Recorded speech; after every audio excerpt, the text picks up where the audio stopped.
I've learned so much because what I did back then, there was passion, there was excitement, but I was just like so full of fears and subconscious limitations that I even didn't even realize. He's like, nobody cares about perfect. Nobody cares about, how your hair looks, your makeup looks, whether you trip up over your words. He's like, but your message is not going to reach the people who desperately need it if your lens is focused on you. When I tried to make Right? it perfect, I thought about me. It was all about my fears, my fear of rejection, my limiting belief of it's not enough, I'm not good enough. Fear is a friend that is often misunderstood. Change your relationship with fear and change your relationship with the unknown because none of us are given the crystal ball. None of us can see the whole staircase. We just need to have faith in that first step.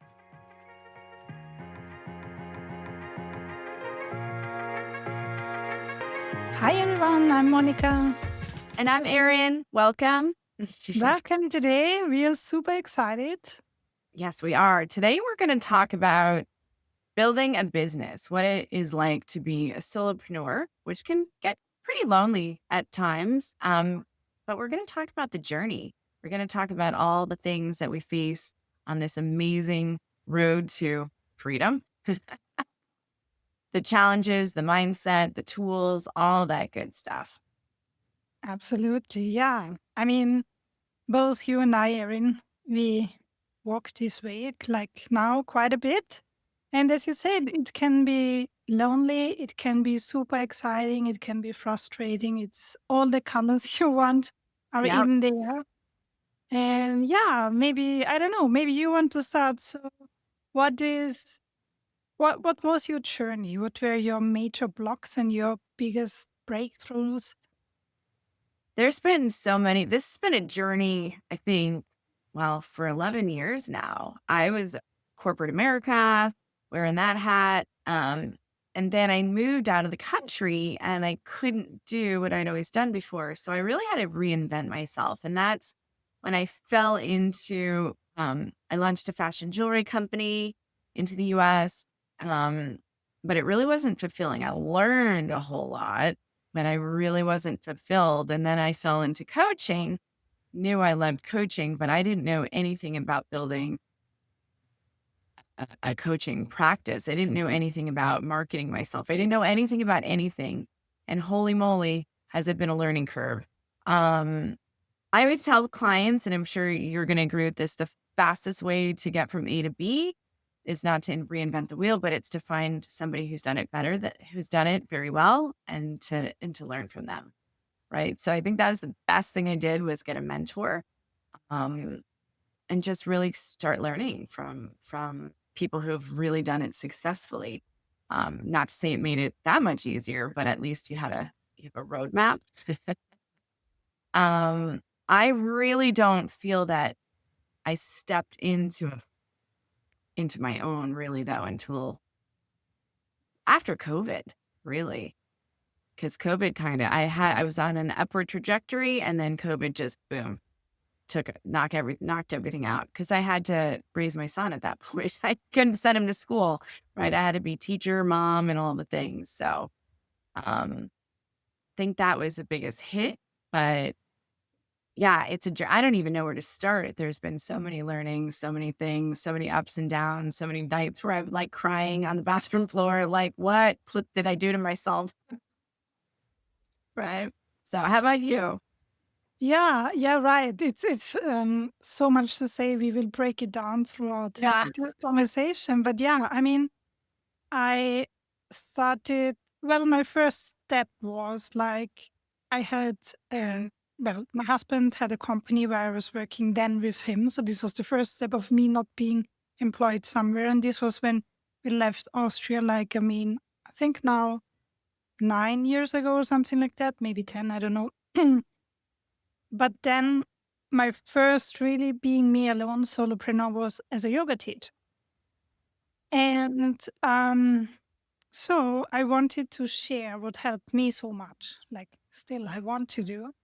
And yoga was the first step towards my healing journey, plus my first step of being an entrepreneur. or Yeah. solopreneur. And I, when I look back then, I mean, I've learned so much because what I did back then, there was passion, there was excitement, but I was just like so full of fears and subconscious limitations that I even didn't even realize. So I was like, for example, I was even organizing retreats and Oh, awesome. people were coming, but it was just like I kept it small. It was always like I kept it like a secret. Psh, don't tell anyone because what if I fail? So this was my first stepping into the business. And Yeah. then talking about COVID, now at that time we lived in Montenegro, and I started also teaching at my son's school, like the mom's yoga. But then COVID hit, so I was like, okay, maybe let's do an YouTube channel. And my first YouTube channel was about yoga, so I did, but also here. So the patterns, I mean, super loud was perfectionism. Took me a week to have one short video, and everything had to be Uh, perfect. And every movement, plus what I say, plus the background, plus my hair, plus everything. So it was like holding back so much. And then also, like, I was almost happy that I had almost no views and no followers because I was like so afraid of judgment or so afraid of failure. So these were the patterns. And now, well, then of course everyone knows after yoga, I stepped one step further and finally I got to coaching and therapy, which is my ultimate, passion where I mm, can, really share whatever helped me. Like also the turning of having a business because now for the first time it worked. And it right. doesn't mean I figured it all out. It doesn't mean that now I know everything about it, but it means like I have cracked so many prisons open Hmm. that I can see a change and I can see the growth. And I see it obviously also that now I have regular clients and I have a little bit more followers and I Yeah. had the secret one. So these were the things. But the main thing which I've discovered is like when you work on yourself and you discover certain blocks, certain limiting beliefs, that's great. And then you have a business and you will have to face the same with a magnifying glass. So it's Yeah. always like, okay, now again, Whoops. you think you're over that I'm not enough. Okay, I will show you this. Now do Right. this. And then other coping strategies come. It's so true. When I first came out of coaching school, I met a girl in coaching school and we hit it off right away and we decided we were gonna create a company together, right? Because it's always more fun when you have a partner. And it was actually not a good idea because both of us were so riddled with perfectionism at that point, right? We all, to your point of having to work out your own stuff. So we were frozen. I mean, we would take one step forward to take four steps backwards, and we just weren't moving, weren't moving, weren't moving. And I remember we went to a conference and we got into this coaching group, and our mentor said to us, he said, you know, the problem is, he said, you're so focused on you that you can't serve the people who need to hear what you're saying. He's like, nobody cares about perfect. Nobody cares about, how your hair looks, your makeup looks, whether you trip up over your words. He's like, but your message is not going to reach the people who desperately need it if your lens is focused on you.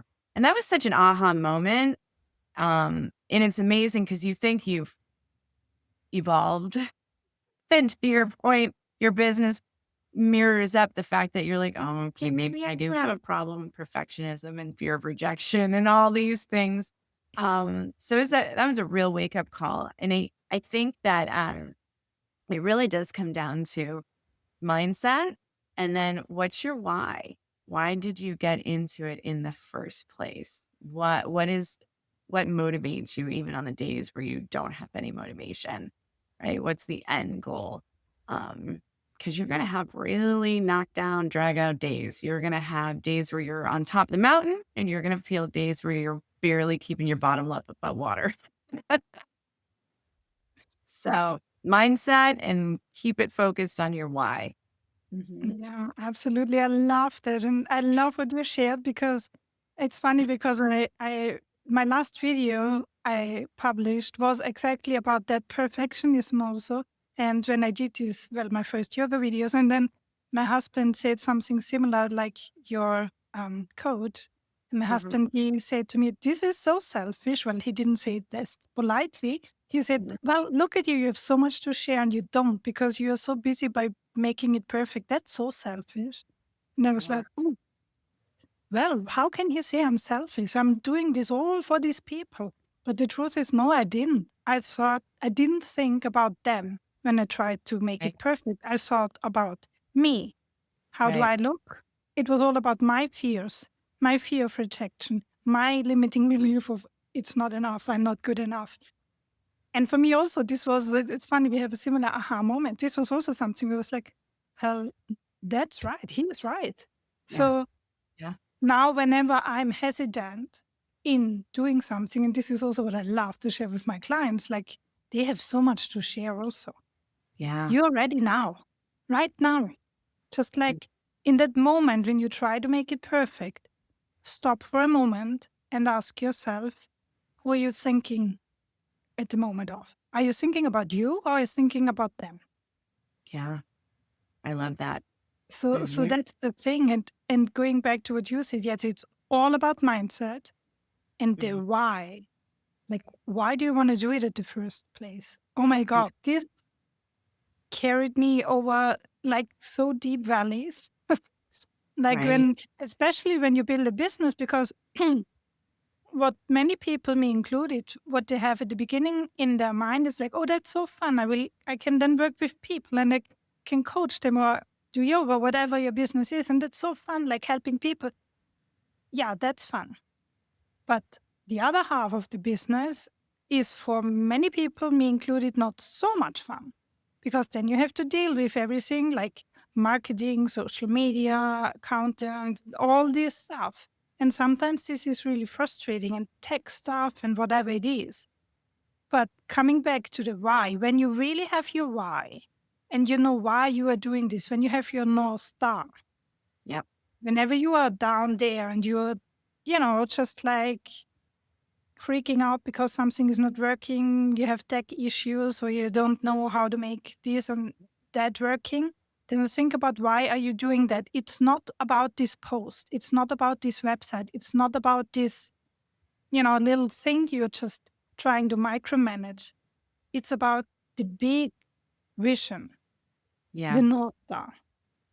I And love this that. is what I guide all my clients who come to me when it's about building a business. And I'm not a business coach, by the way, not at all, but I'm helping them with their mindset.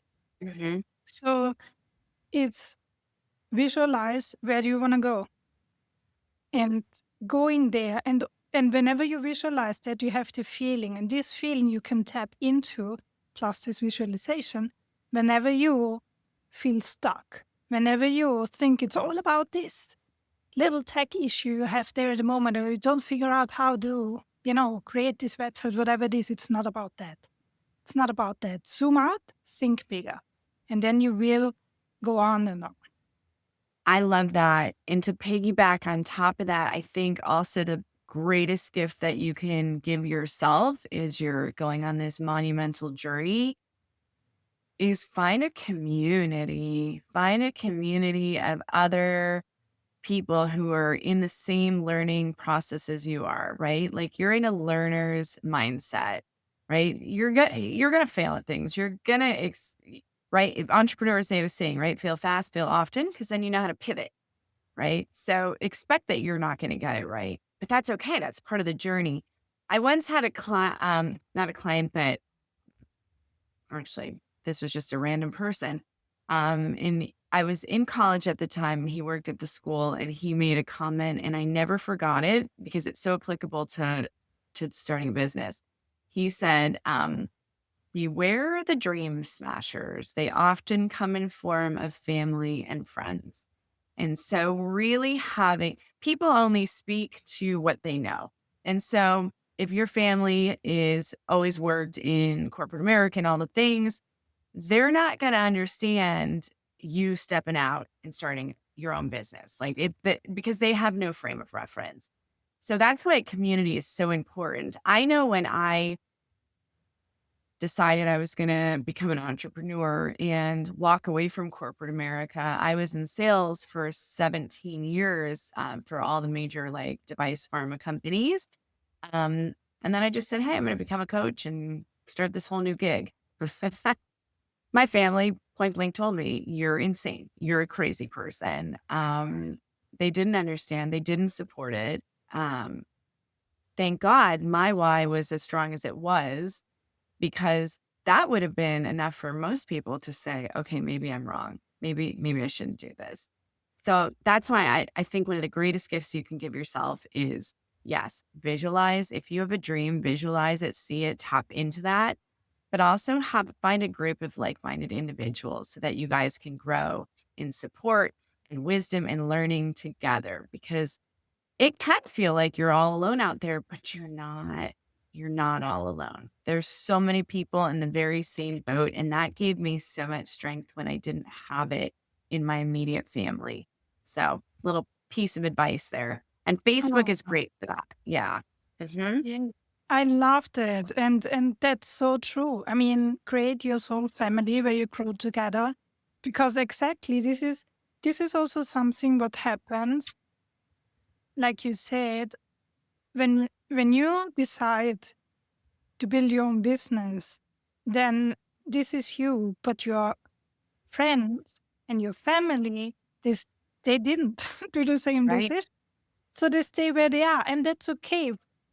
For them, that's what's for them the best way. For you, it's something else. But then be careful who you ask for advice. If you ask someone with big money blocks about a financial advice, then you will get their opinion through the Right. lens of money blocks. And so that's also why it's so great to have, a community, a group of people who want the same. And they don't even have to be in the same branch. Like, for example, I have a very good friend and she has a beauty salon. She's very successful, but she is so, like, her business is everything. And Yeah. we, like, I think 6 years ago, something like that, 5 years, 6 years ago, and we connected so much because we both wanted the same. Like, we want to share our passion. Hers was the Yeah. beauty. Me, it was like helping other people. Mhm. And that's what still connects us because we, exchange our wins and our losses, and we talk Yeah. about it if we are not in the same branch, we have the same goal. We want to, have our business, our passion business, our Yeah. and share it from the heart. And that helps so much. And what I always advise everyone, which I also always have, is like the moment when I graduated and started to become a coach and a therapist, I had a coach myself. And Oh, I yeah. still, Mhm. because that's a person where she's there where I want to be. So Right. I'm always learning from her Mhm. and in every step I take, because of course we always grow. It never stops the growing. I Right. go towards my dream. I walk the road, but there are roadblocks coming up. So I am in my pattern. So I have my blind spots, and she helps me to see what I cannot see because I'm acting out through the program. And Yeah. there are layers to money blocks, and there are layers to success blocks and fear of visibility and perfectionism, whatever there is, not enough. So that's also an advice which I really, really recommend, to have someone guiding you also. Absolutely. That like I said, we're not reinventing the wheel, so might as well find someone who we admire and want to emulate, and right, cut the learning curve monumentally. I know you've heard these stories, but for those of you who haven't, I've spoken about mindset, and I always tell this story about me way back right before I took the journey into entrepreneurship. It started, and I can pinpoint a specific moment. I was dating my first husband, soon to be first husband, and he's a pilot. And so it was the first time I was going to go in the air with him. And I'm walking out to the plane in this private airport. And I was just in awe because my dream when I was little was wanted to be an astronaut. Clearly that didn't happen. Didn't happen for me. But I've always been obsessed with flying. So I'm just standing there taking it all in. And he looked at me and he said, are you okay? And I said, yeah, I'm in awe. This is amazing. I've always wanted to fly.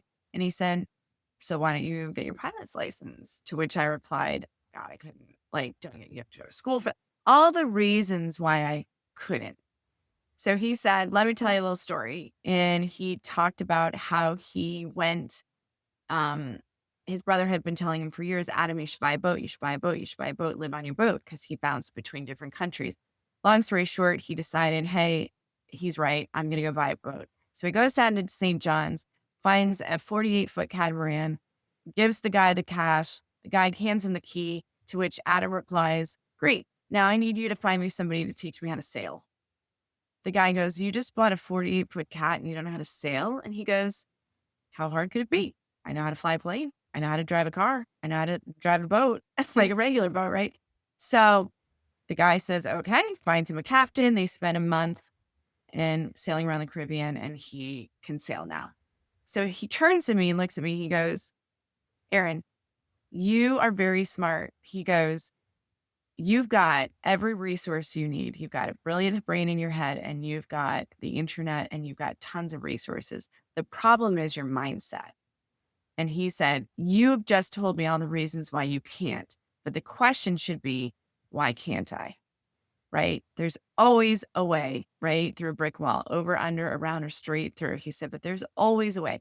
Marie Forleo is brilliant in the fact that she coined the phrase, everything is figureoutable. And I love that, right? Everything is figureoutable.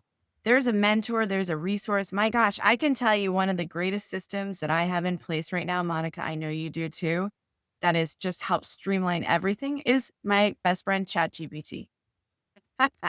You can even train that to literally think for you. You can feed it prompts of like, this is my bio, this is my why, this is my mission, this is what I want. And it will do your marketing for you. It will do your emails for you. It will help you create a website. Um, so remember that. If this feels all consuming, know that everything is figure outable and every resource you could possibly think of is available to you. And if you don't know what you need, ask chat, because chat will tell you that too. The Yeah. end.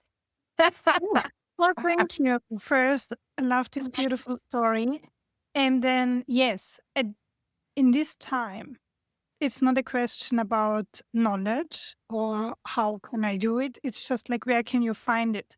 And it's everywhere available. I mean, you take your phone, you have every knowledge you need to know. It's just one, you press a button, you ask ChatGPT, everything is there.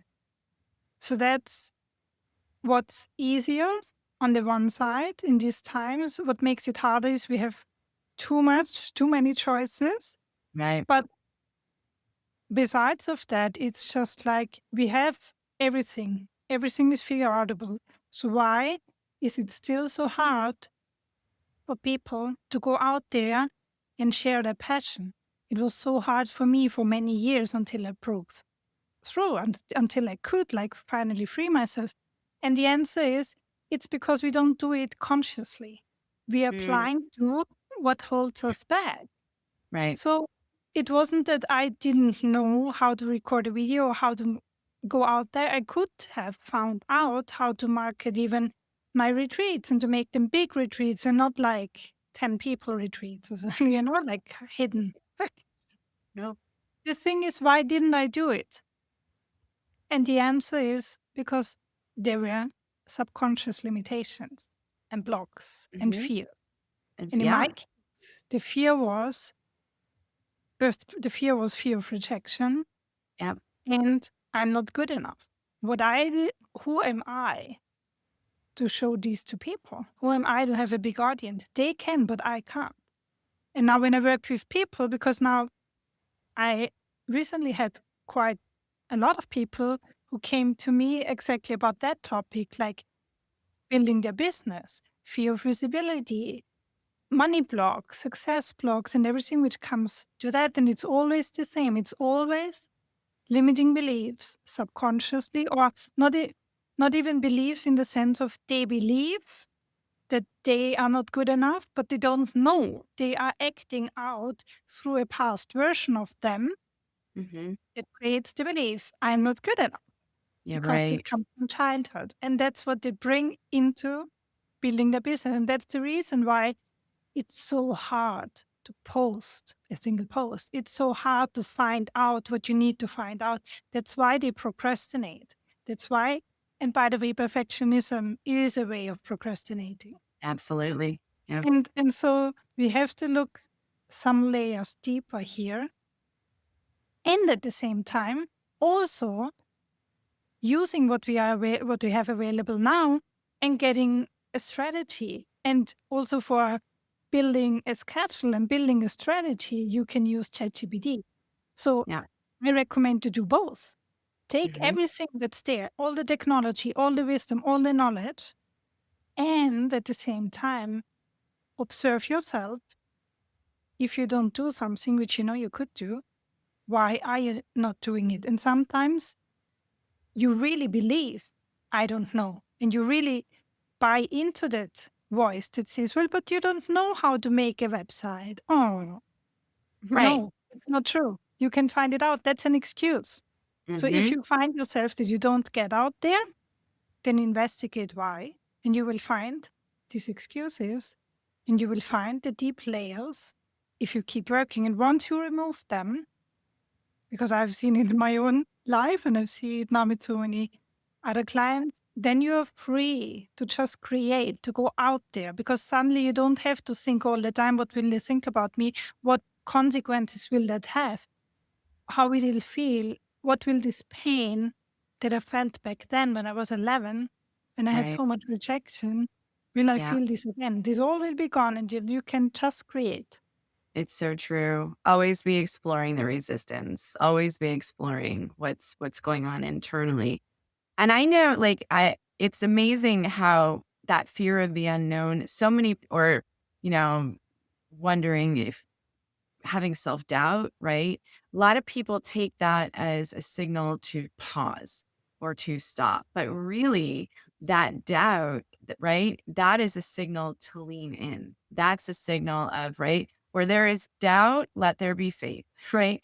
Doubt is not a signal to stop. It's a stepping stone into the process, right? The process of discovery.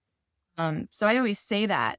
I know when I was going through my journey, I was afraid, boy, of like literally everything: fear of rejection, fear of getting it wrong, fear of failure, right? All the things.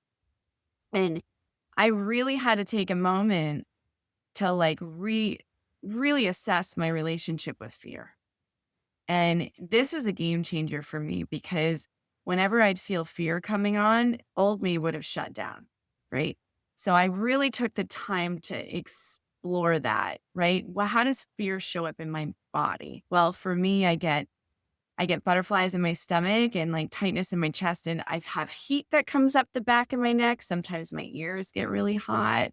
Um, but I really made that connect. So I said, okay, well, let me, when maybe my brain's not telling me, but my body will always tell me when I'm scared. Let me reframe my relationship with fear.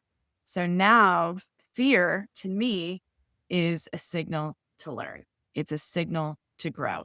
So when I feel fear coming on and my body confirms it with those physical sensations, that's when I say to my brain, oh, I'm excited. We're going to learn today. It's going to be really uncomfortable, but I'm going to learn something today. And the brain then associates it with pleasure and I lean in, right? So I think it was John Mayer who has a song, The Heart of Life. And there's a line in there that says, fear is a friend that is often misunderstood. Change your relationship with fear and change your relationship with the unknown, because none of us are given the crystal ball. None of us can see the whole staircase. We just need to have faith in that first step, and then the second step, and then the third step, right? And it's amazing when you just step out and lean into that fear. You're like, okay, I didn't die. I got all my pieces, right? Like I didn't blow up. Nobody, told me that was the worst thing I've ever put out. But even if it was, it's okay. I can do it. And it's that self-belief, self-belief, self-belief.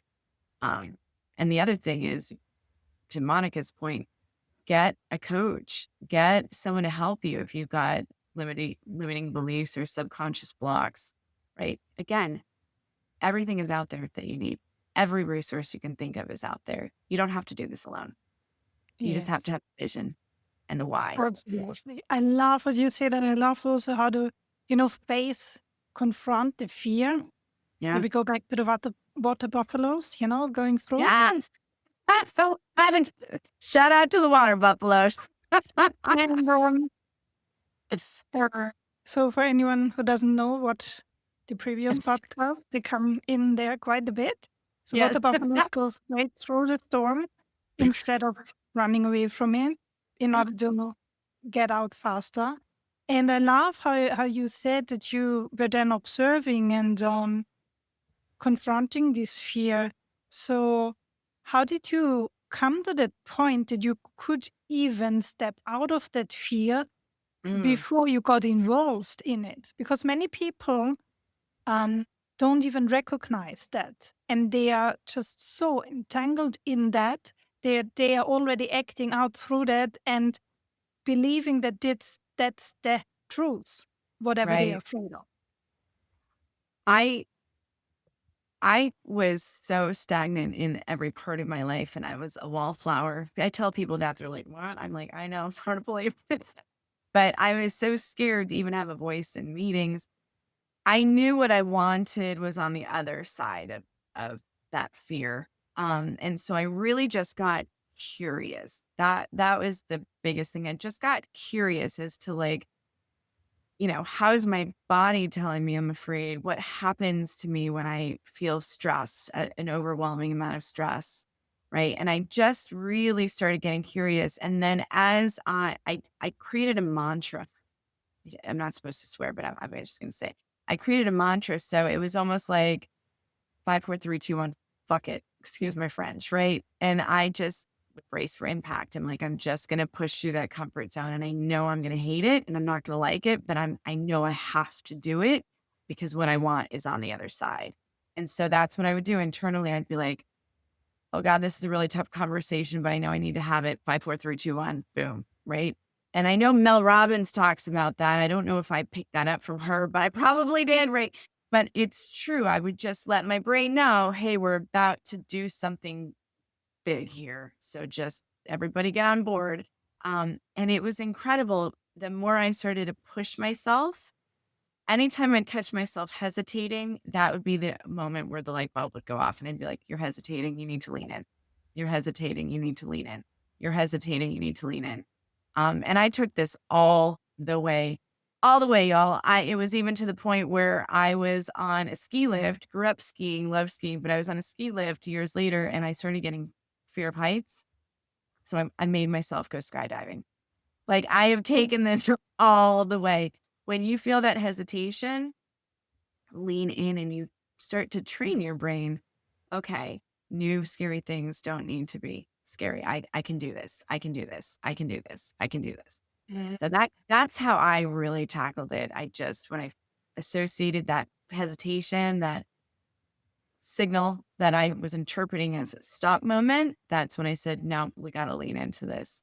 And you just get really good at being uncomfortable. Yeah. Everything's figureoutable, right? You just pivot. Yeah. And I love it how you said it because there is also something which especially people in, coaching and therapy area, they want to build a business and they are so used to coaching and therapy and used also to working on themselves, hopefully. So Yeah. that sometimes they use everything as an excuse why they can't get out there. And I did this also for a time. And I see it now with clients like, yeah, I come to you because I have success blocks. I want to build my business, but I can't because, I have also kind of a lot of traumas and I'm working on that for 10 years and stuff. And there is still, so I get that. We all experienced traumatic experiences in, different levels. But what I observed in myself and now with clients is that sometimes we use that as an excuse to Mhm. not get outside the comfort zone. I know why I can't do this because when I was 11, I spoke up at class and they were laughing at me. Yes, but that was back then. It has nothing to do with you now. And Right. then you work on that. So in my case, I worked on that, but I still use it. That's because of that. So, first of Mhm. all, I have the excuse because of something happened. And then I use this to reinforce even my blocks to not get out. And it's Yeah. also like a form of procrastination and hiding. So Mhm. don't use anything of what's happened in the past as an excuse to get outside the comfort zone. And plus, Yeah. do not wait until it's comfortable. And I love what you shared, Erin, that it was uncomfortable and then you did it. Because that's the thing. This is also what I've observed in myself and many other people. Like I was waiting until it feels good. Right. Till it and I get it. You have to be, everyone is talking about do what you love and your passion. And when it comes to go out to share your voice, it is something you probably have never done before. So your brain doesn't know it and will avoid it because it's unfamiliar. So you have to make it familiar. Right. Do Mhm. it. But you Yeah. don't do it because you're afraid. And then sometimes you pick the excuses of, yeah, because this and that happened. No, when you expand your comfort zone, you cannot wait until it feels good because expanding your comfort zone means it feels uncomfortable. Yes. And once you did it, you expanded it a little bit. And the next time you can do another scary thing. So I love how you said this about when you felt this fear, you knew you had to lean into it. Because I Mhm. had something a similar thing what I said to myself when I had to do something or make a decision. I was always asking myself, okay, am I doing it out of fear or Mhm. because I want it? Or am I not doing it out of fear or because I really want it? And if I'm not doing it because of fear, then I have to do it. Just do the opposite than fear tells you. Because I don't want to be dictated by fears. I just want to go for what I want and not what fear tells me. Because fear Absolutely. is false expectations appearing real. Yes. That's It's not true. so, yeah, it's so true. And also, too, in the whole thing with the excuses, too, just be aware of the stories that you're telling yourself. And if those stories are on repeat, are they confirming an identity that you don't want? Right? If you keep saying, I can't do this or I can't do this because XYZ, right? You're confirming your identity of like, we're not capable of doing this. So be really intentional about what story do I want to create? Do I want to create a version of me with limitations or do I want to create a version of me that can do anything? Right? Because this brilliant breed will do exactly what you tell it to do. So just watch the narrative that's happening internally, right? My narrative is right now, because I always, if you ask my clients or Monica, even, I always have a mantra that I say to myself. And right now I'm going through a lot of major business crazy. It's exciting, but very also scary. Um, and so my mantra every single day when I feel that overwhelm is everything always works out for me. Everything always works out for me. Everything always works out for me. That doesn't mean that everything is always like there's going to be speed bumps, but I have the mentality that it will work out because I know I've got it figured out. I can figure it out, right? Everything always works out for me. So pick up a mantra, change the narrative. Tell yourself who you want to be, right? If you want to be, the greatest storyteller on social media, then tell yourself that's who you are. And guess what? You'll start moving towards that. But don't be Yeah. afraid of things. Don't be afraid. Don't be afraid, period. I mean, just right? The most successful people in the world, they're not necessarily the smartest, they're not necessarily the wealthiest, but they're people who are really good at being uncomfortable. So Yeah. just get comfortable with being uncomfortable, and the world is your oyster. Yeah. Yeah. And also, just to add here, I love what you said. And if you're afraid, that's okay also. Yeah. Because, of course, we don't like that, but do it despite the fear. And don't Absolutely. wait that the fear is not there. Because if you do something you've never done before, it will be unknown for your subconscious and it will try to keep you safe. So do it despite the fear. Don't wait to make the fear back. Don't wait to do anything. Just do it despite. And the other thing is also like, I love what you said, like the lies we are telling ourselves, we are feeding ourselves, they are reinforcing the programs we have. Right. And also the other way around, they come from these programs we have or from these versions we created, these old versions of us. So one thing is we have to do it in a multidimensional way. The one thing is like, first, no, if there is fear, that's okay. You can do it despite. Secondly, if it's too loud, ask where it comes from. Observe your inner dialogue, Hmm. change the narrative. Yep. And if And at the same time, not even if, I would recommend this for anyone, look where this narrative comes from. Again, Yeah. coming back to the deeper work, where does this come from? When did you start telling yourself? Do the deep work, look where it's coming from, and then you will see. For example, I had a client, she came to me, and she's an amazing coach for highly sensitive people. Mhm. And she came to me and she was a bit hesitant of, going out there. And we did the deep work. And she had a little bit like this feeling of, yeah, I'm not sure. I mean, I do post, but then I stop. So we dig deeper and we looked why. Why do you stop or why do you procrastinate? Why do you do this? Well, it turns out her inner dialogue or what she told herself was that how she does it is wrong and she's weird Yeah. and she's like the odd one. Oh, Like I love weird. because when she was a child, she was also, of course, highly sensitive and Right. quiet. And everyone, including her parents, gave her the message that there's something wrong with her. Now, when we did the deep work, we could see that, we could uncover that. She discovered that, yes, that was back then, and that was the root cause. Plus, she could understand, but she's not that little girl anymore. Right. It doesn't have anything to do with her now because she does what she loves. And the fact that she is highly sensitive and always was is the thing that makes it possible to do this amazing work that she is doing. So Yeah. because she uncovered that, she could go out and a month later she was texting me just like saying, "Oh no, you won't believe everything is flowing, and I'm so excited. I'm doing my stuff, and it feels so great." This was really really Oh, good. What we did was nothing magical, and not complicated. It was just like going to the root cause, looking what's there, and also what's here important is like not using that as an excuse, but also saying, "Listen, this was you when you were 5 years old, 7 years old, 10 years old." yeah. But now you're an adult. Has nothing to do with your life now. But subconsciously, we always bring the past into the present and then also into the future. And so we are always trapped in that version. So we have to break free from that.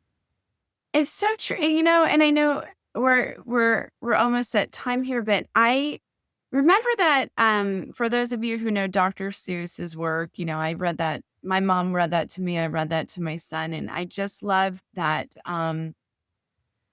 I think it's from "Oh, the Places You Will Go." There's a line in there that says, "Why blend in when you were created to stand out?" And it's so true. We live in a society where we feel like we have to dull our shine because of things that have happened or programming from childhood, right? But the reality is that each single one of us has a divine gift and purpose to bring into the world.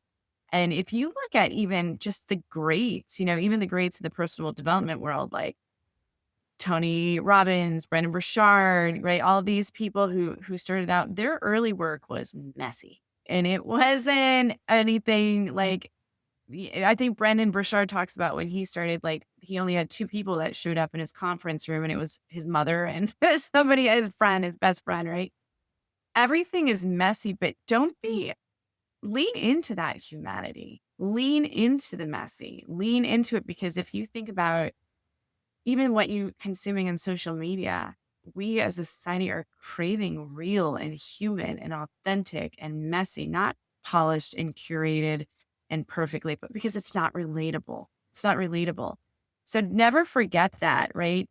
Eh, Don't be afraid of the process. Don't be afraid of being human, because you're not going to knock it home run right out of the gate, right? And then get curious about, to Monica's point, your responses, the stories you're telling, right?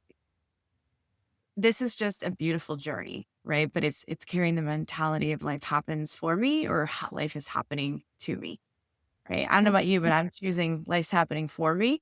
And it makes it a whole lot easier if I fall, like if I stumble, right? There's a Yeah, I reason. love it. I love it. And yes, also what you pointed out here is so important. Like it's a process. Because Yep. I was so often so disappointed, like, oh my God, it doesn't work. Well, what do you mean it doesn't work? You just started last week. It's just like a business, it's growing. And even if it just started 6 months ago or a year ago, it's growing and it's evolving. It's not just like you go there and you do it and then you have it. It's not like, riding a bike. It's not Right. like once you learn it, that's it, and then you're done. Check. No, it's always like it's growing, and building your dream and passion business is something that grows, and it grows and evolves always. And Yeah. mine, of course, still is growing and evolving. I still have my big dreams and my goals, but I'm never forget to enjoy, the journey also, like, Mhm. and look back what you have done on all the way, like Tough. walking. And it's not, it's just like enjoy it wherever you are. And right now you're ready, and go and do while you do this. So it's all a process, and don't, like, I expected it to be perfect at the beginning. I expected it all to know and everything run and everything flowing from the beginning on. But how? When you learn a language, you don't know it. You don't go to a Spanish class when you already know it. You go there because you don't know it, and that's when you want to learn it. And now the same is for a business. That's the playground. You go there and you don't know, and then you Right. figure out, and that's the fun. Absolutely. I have so many clients that would come to me and they'll be like, I'm in so much anxiety, and I'm like, how? They're like, I have a new job and blah, blah. I'm like, how long have you been working there? And they'll be like, oh, 2 months. I'm like, of course you have anxiety, right? But nobody's expecting you to knock it out of the park. Everyone knows it's about a 6-month learning curve until you actually know what the heck's going on, right? So like, take the take your foot off the gas pedal and give yourself grace to this process, because if you have that learner's mindset and you give yourself compassion, because you're gonna, like I said, you're gonna stumble, you're gonna hit some speed bumps, then it just makes it a whole lot easier, right? Nobody's expecting you to like hit a home run. It's not possible. If you did that, you would be probably the only human in the history of life who's been able to do that. Almost. 'Cause I don't know anyone who has. Yes, take the foot a little bit off the gas pedal, but also take it off the brake. And the Yes. brake, all the fears and all the limiting beliefs and all the toxic internal dialogue Yeah. stories you tell yourself, all the lies. Yeah. Just recognize, right? Everything you want is on the other side of fear. Everything you want is on that other side. So you get to decide. And there's never a right or wrong time. It's just when you decide. So, right. And how blessed are we that we live in a place where we have that freedom, right? We can create something out of nothing if we want to. What a gift. So I always Right. remember that. Even when I'm scared, I'm like, oh, but what a gift that I have the opportunity to create something. There's people right now in the world that don't have that opportunity. So don't forget that little degree of perception can make a huge change. Yeah. And that's where the gratitude comes in. And that's also one of my favorite things that you know, get from my coach. And It's I a tell all the other things is also like, yeah, the post-its is great. And then also, No, this is what you said. This is your famous line. Start everything with intention and end with gratitude. this one, yes, I loved it too. Start with intention and end with gratitude. There's the gratitude that comes in. Thank you so much for that. And also, while you are going, it's always important, I say this so often, to look where you're going up the mountain, but Yep. stop sometimes and look down how far you have come. Amen. And this will give you the motivation and energy and excitement to keep on going because we get so used in, we grow and we don't recognize it so much. It's It's like when you have, you don't see your child growing, but when someone comes who hasn't seen them for a month, they are like, wow, he's so yeah, tall. it's And so the true. same is like with us and with the business. Sometimes it feels just like, oh, I'm so stuck. Really? Wait a little bit. Look back how far you've come. Exactly. It's it's amazing. Celebrate it and keep going. Always keep going. Always keep going and find a crew. Find find a group. Right? To help you, right? Because it's a journey, but how it's the best journey. It's the best journey. Yay. We have so loved having an hour with you guys and wish you nothing but success and happiness. Right? Remember, nobody is on their deathbed going, "Oh, I wish I had, not created that thing or really leaned into my passions." Right? They don't do that. It's all the things they wish they had done. So, you know what? Just do it. Right? In the words of Nike, just do it. You'll be proud of yourself that you did. Oh, beautiful Androids. Thank you so much, Erin. It was so much fun Thank again to talk Kat. to you. And thank you everyone for watching. And again, if you have any topic you want us to talk about, just leave it in the comments and we are happy to help you with whatever you want. Absolutely. So see you next time. Bye, everyone. Bye.